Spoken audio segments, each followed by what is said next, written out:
Hello and welcome to today's video. So this time we're going to be having a brief look through some great vintage paperback finds that I've found on eBay. Now these books generally have gone for more than you might expect, and that's what we're going to be looking at today, starting with this little batch of James Bond pan paperbacks that's over £77.95. Quite incredible. There were a couple of director's editions in there. This is probably about what I would have expected this one to sell. This is the pan first edition of A Clockwork Orange by Anthony Burgess. I believe that Pan only did one printing of this before it moved to the famous Penguin edition. Very nice copy, that one.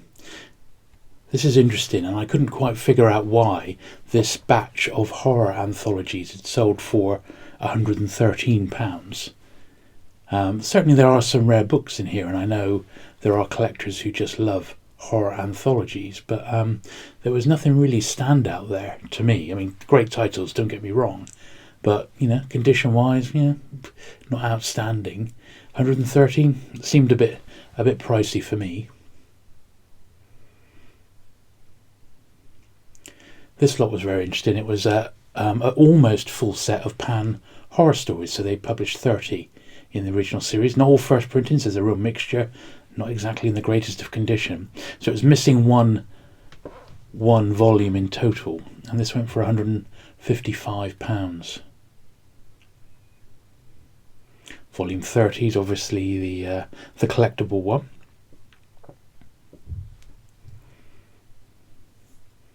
Nice to see, all the same. These don't turn up very often. This is the original ace double of Junkie.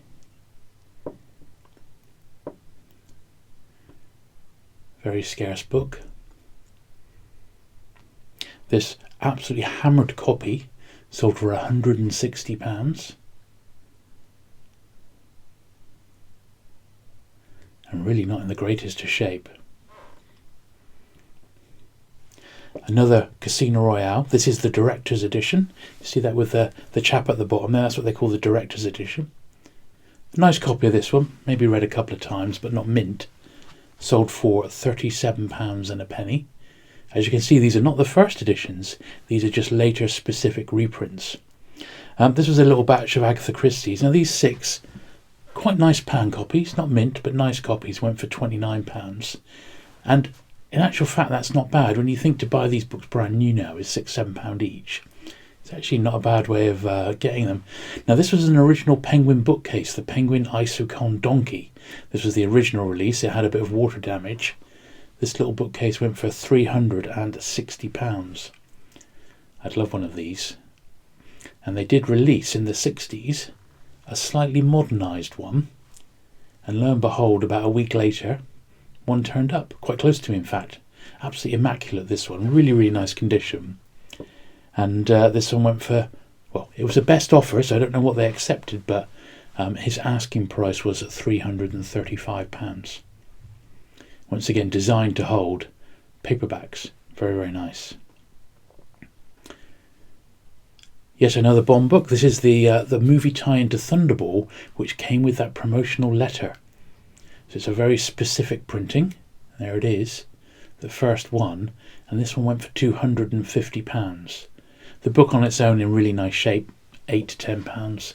The letter, well, very expensive. I've got that letter, but I got a facsimile for £1, so that will do me. This was quite nice. This was a set of all the Bonds in just plain vintage paperback edition.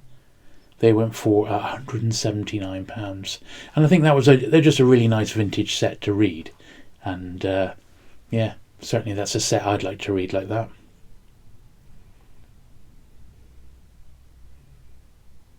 This was a collection of 73 Agatha Christie's, a mixture. There was some Pan, some Fontana in there, a few modern books. This little batch went for £160, which I didn't think was bad. If you think there was 73, it's like an instant collection. There's not many missing from that lot. This was a real shock. This was the first Pan edition of From Russia With Love. Admittedly a nice copy, but still only about an 8 out of 10. This copy went for, amazingly, £151 and 99p with 19 bids. That's a lot of money for a James Bond pan book, particularly one like that, not exactly scarce, but very, very bright. Nice bright copy of that one, so that's probably why.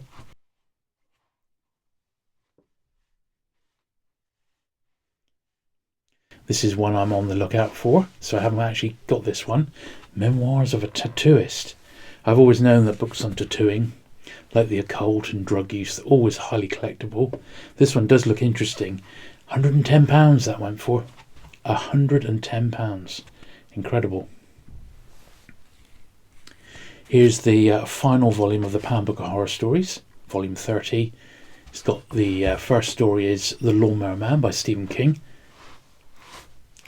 This volume on its own, very, very scarce, sold for £110.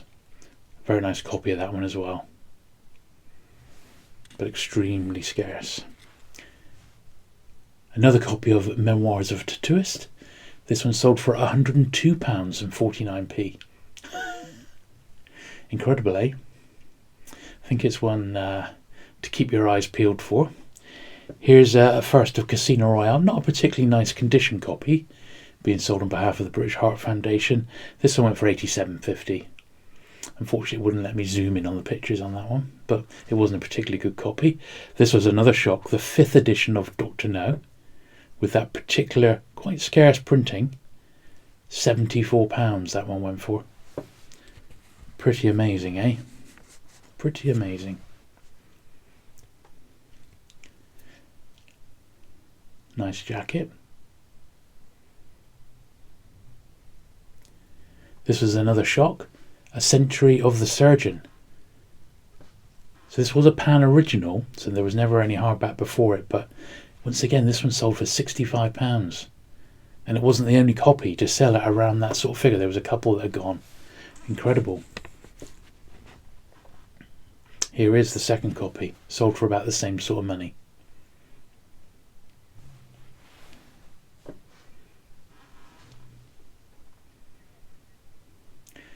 Here's the first of For Your Eyes Only. Very, very nice copy, don't get me wrong, but boy, was it worth £51? Seems a lot of money to me, but what do I know? This is quite nice, but it was 4 of the later white covered series Bonds. Not in great shape either. £46.49 they went for. Wouldn't have thought they would have gone for that sort of money. Now this was nice. Admittedly the book wasn't the greatest, but it's the first of the Star Trek books, not a first edition. It's one that came out in the early 70s. What was special about this was that it came with a letter from the author James Blish, and telling the person who wrote to him where to go and grab some books, in this case from Andromeda Bookshop in Birmingham. That was quite nice. Next, some more James Bond. This is apparently the full set, but I know there's at least one missing, of the Still Life James Bond series. Once again, as you'll see, the spines in a minute, not in a great shape. £43.22. There's a few there I would keep, but on the whole, they're just not up to scratch, really. Here's another unusual pan. I don't know why this one's gone for big money. Danger My Ally went for £38.95. I honestly can't figure out why. It's not even in great shape. Look at it. So someone must have really, really wanted that book.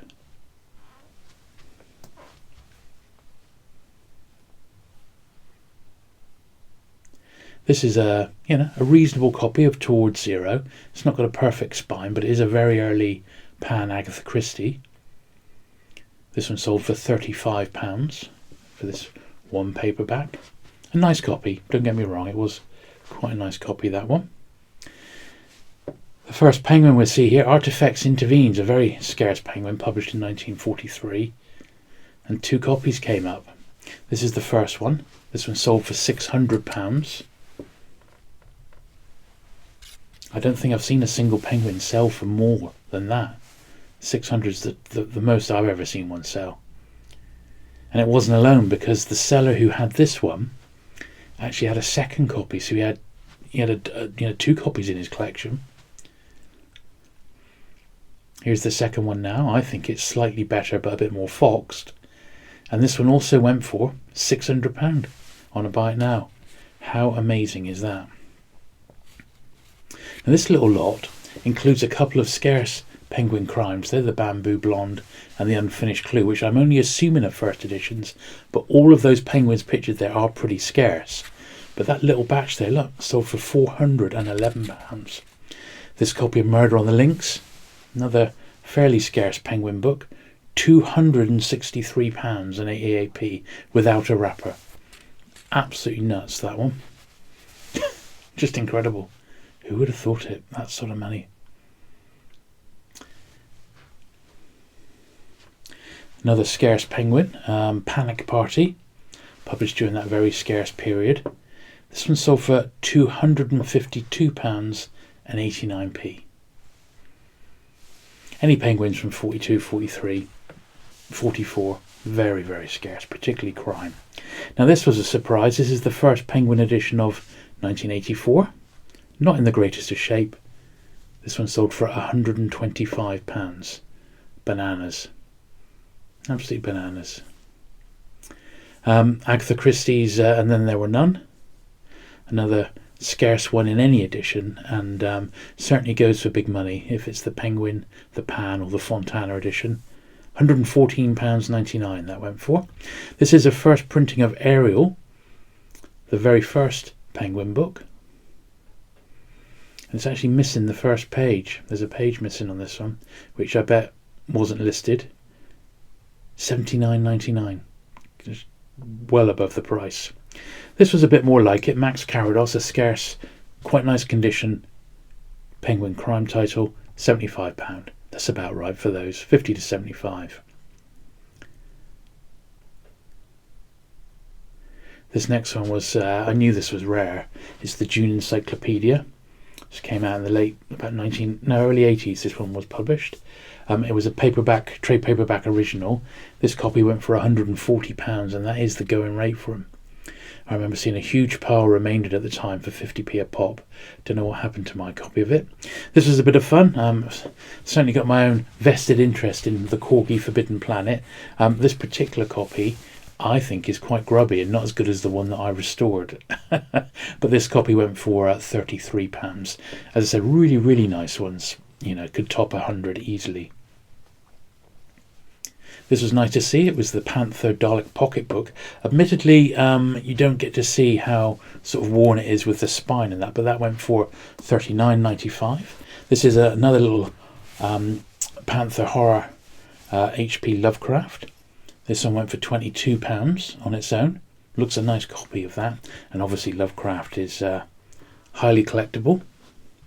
Another Panther horror title here, Circus of Horrors. This one went for £20 or $19.99.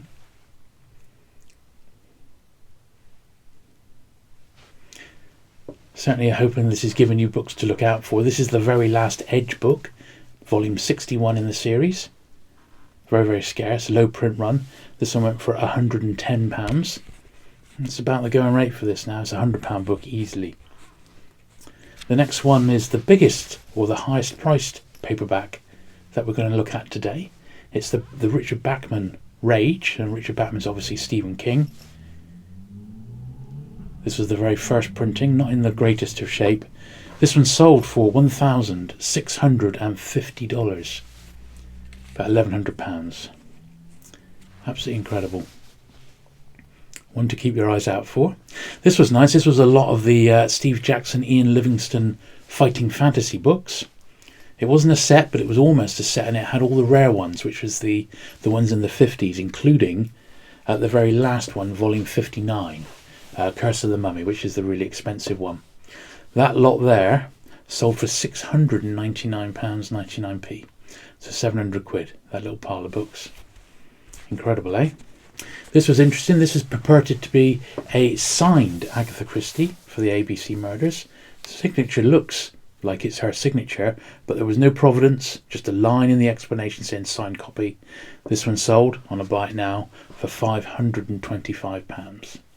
I wouldn't have touched that with a barge pole.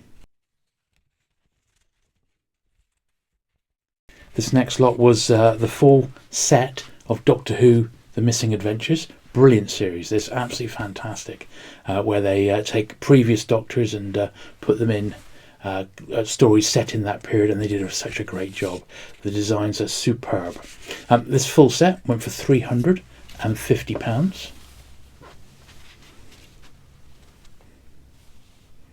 And I'm hoping you're taking note here, because there's some real gems to keep your eyes looking out for when you're out and about. This was interesting. This was a set of the 3 Investigators, just a little early 80s box set of 5 miscellaneous titles.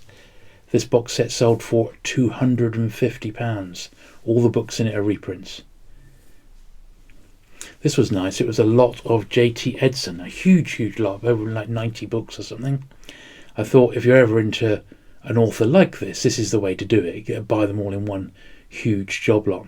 And they looked on the whole, you know, like they've been bought, read a few times and then stored. This lot went for £220.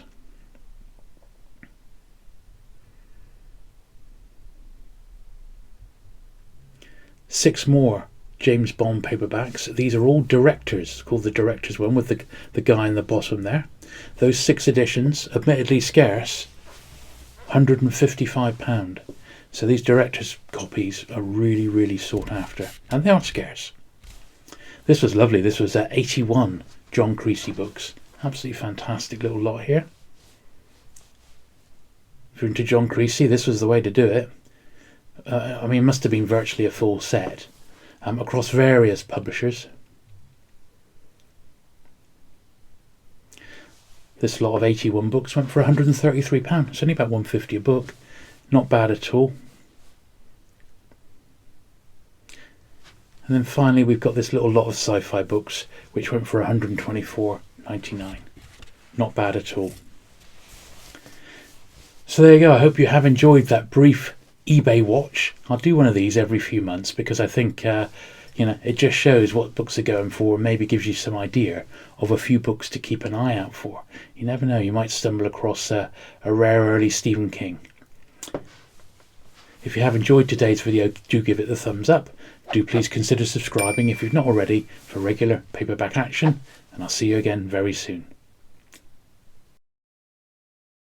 Bye.